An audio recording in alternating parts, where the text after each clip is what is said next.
Have you ever thought that everything is happening around you? It happened before, and your fears, your anger, and even your happiness are just thoughts that you can control. In this video, we will dive deep into the reflections of the Roman philosopher Marcus Aurelius, and we discover a shocking truth. There is nothing new in this world, but your understanding is God who changes everything. Prepare to change your outlook on life and learn how to live quietly. Whatever the circumstances, what is wickedness? It is that which many time and often thou hast already seen and known in the world.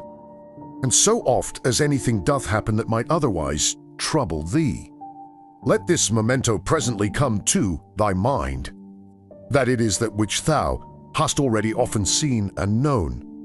Generally, above and below, thou shalt find but the same things. The very same things were of ancient stories, middle-aged stories, and fresh stories are full whereof towns are full, and houses full.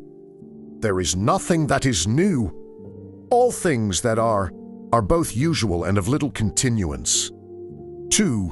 What fear is there that thy dogmata, or philosophical resolutions and conclusions, should become dead in thee, and lose their proper power and efficacy to make thee live happy, as long as those proper and correlative fancies and representations of things on which they mutually depend, which continually to stir up and revive, is in thy power, are still kept fresh and alive.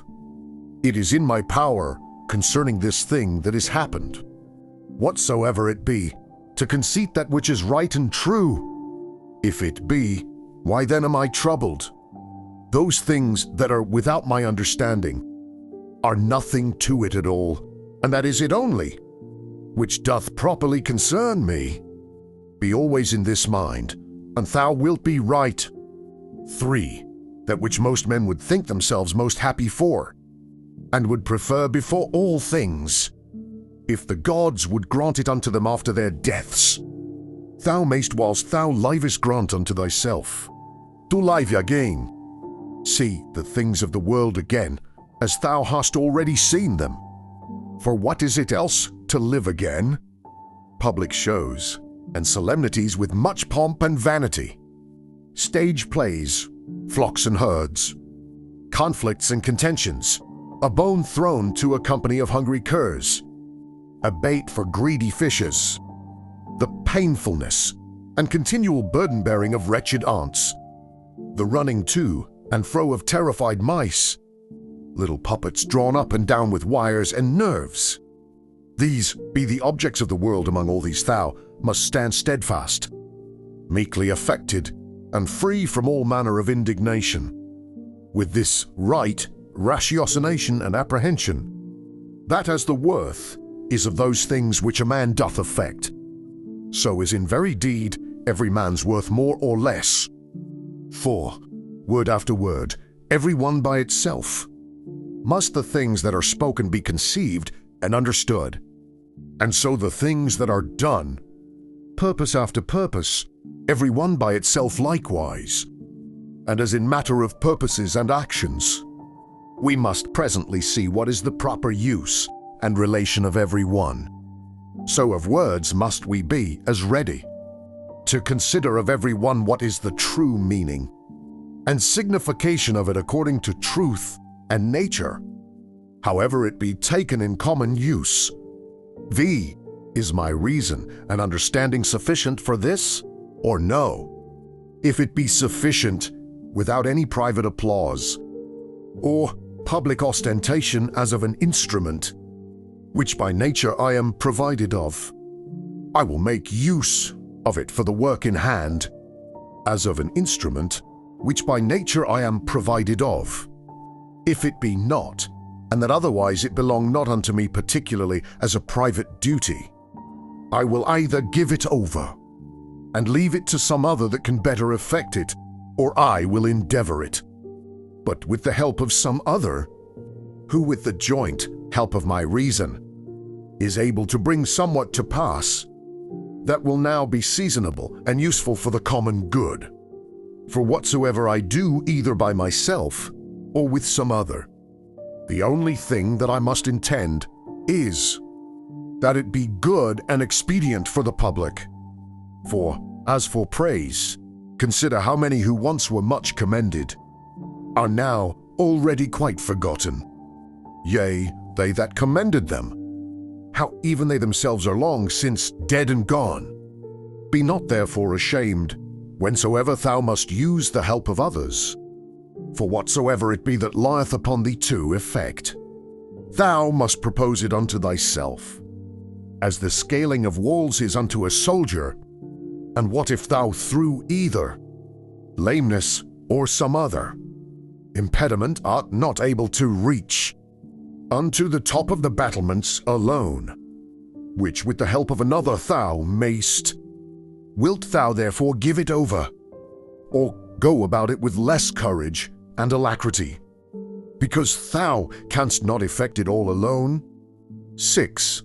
Let not things future trouble thee, for if necessity so require that they come to pass, thou shalt whensoever that is be provided for them with the same reason, by which whatsoever is now present is made both tolerable and acceptable unto thee.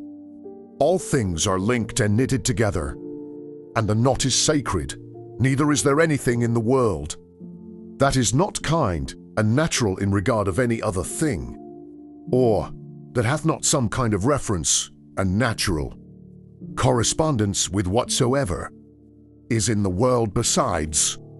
For all things are ranked together, and by that decency of its due place and order that each particular doth observe, they all concur together to the making of one and the same, or world, as if use comely peace, or an orderly composition.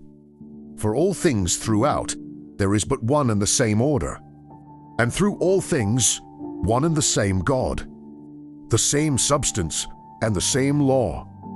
There is one common reason and one common truth that belongs unto all reasonable creatures. For neither is there save one perfection of all creatures that are of the same kind and partakers of the same reason.